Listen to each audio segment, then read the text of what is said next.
আকাশ থেকে বোমা মেরে নিরীহ ও নিরস্ত্র গাজাবাসীর ওপর কাপুরুষের মতো গণহত্যা চালাতে ইসরায়েল যতটা পারদর্শী ঠিক ততটাই আনাড়ি সম্মুখ যুদ্ধে ফিলিস্তিনি প্রতিরোধী যোদ্ধাদের সাথে পেরে উঠতে। সম্মুখ যুদ্ধে ইসরায়েলি সেনাদের ধরাশায়ী করাকে ছেলেখেলায় পরিণত করে ফিলিস্তিনি যোদ্ধারা। তারই ধারাবাহিকতায় রবিবার ইসরায়েলি আনাড়ি সেনাদের হাসতে হাসতে মেরেছে ফিলিস্তিনের মুক্তিকামী সশস্ত্র সংগঠন হামাসের সামরিক শাখা আল কাসাম ব্রিগেডের যোদ্ধারা। সেই সাথে উড়িয়ে দিয়েছে একাধিক অত্যাধুনিক মেরকাভা ট্যাঙ্ক। এদিন গাজার জাবালিয়া ক্যাম্পকে ইসরায়েলি সেনাদের মৃত্যুকূপে পরিণত করেছে হামাস।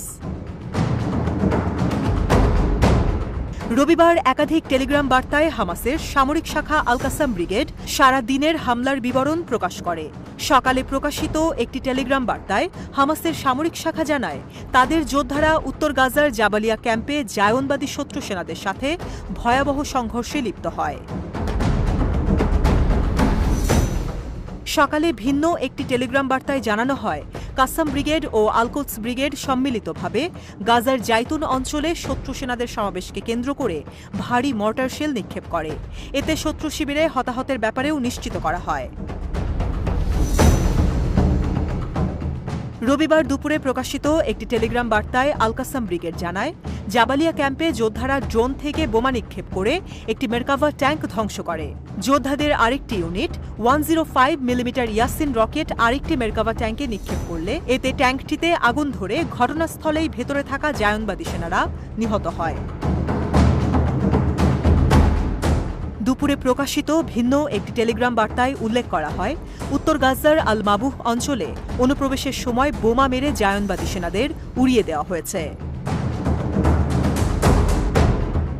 বিকেলে প্রকাশিত টেলিগ্রাম বার্তায় জানানো হয়, গাজায় গণহত্যার প্রতিবাদের ইসরায়েলের দখলকৃত আশকেলন শহর ও সেরত নামের অবৈধ ইহুদি বসতিকে লক্ষ্য করে কাসাম যোদ্ধারা রকেট ব্যারেজ নিক্ষেপ করে। সন্ধ্যায় প্রকাশিত টেলিগ্রাম বার্তায় হামাসের এই সামরিক শাখা জানায়, জাবালিয়া ক্যাম্পের আল মাবুহ অঞ্চলে যোদ্ধারা মেরকাভা ট্যাঙ্ক লক্ষ্য করে রকেট হামলা শুরু করলে বেশ কিছু জায়নবাদী সেনা একটি ভবনে আশ্রয় নেয়। পরে কাসাম যোদ্ধারা গোটা ভবন উড়িয়ে দেয় বোমাবর্ষণ করে। সন্ধ্যায় প্রকাশিত ভিন্ন একটি টেলিগ্রাম বার্তায় জানানো হয়, জায়নবাদীদের একটি স্পেশাল ফোর্সকে একটি বাড়িতে অবরুদ্ধ করে দুটি টিবিজি শেল দিয়ে হামলা চালায় হামাস যোদ্ধারা। এতে ইসরায়েলি স্পেশাল ফোর্সের বেশ কিছু সেনা হতাহত হয়। ইসরায়েলি দখলদার বাহিনী নিহতের সংখ্যার ব্যাপারে কোনো তথ্য না দিলেও গত 24 ঘণ্টায় 50 জন সেনা অফিসার ও সদস্য আহত হওয়ার কথা স্বীকার করেছে। এছাড়াও টেলিগ্রামে বিবৃতি দেয়া হামলার বর্ণনা অনুযায়ী শুধুমাত্র জাবালিয়া ক্যাম্পেই 24 ঘণ্টায় ইসরায়েলের প্রায় 6টি অত্যাধুনিক মেরকাভা ট্যাঙ্ক পুরোপুরি ধ্বংস করেছে হামাস।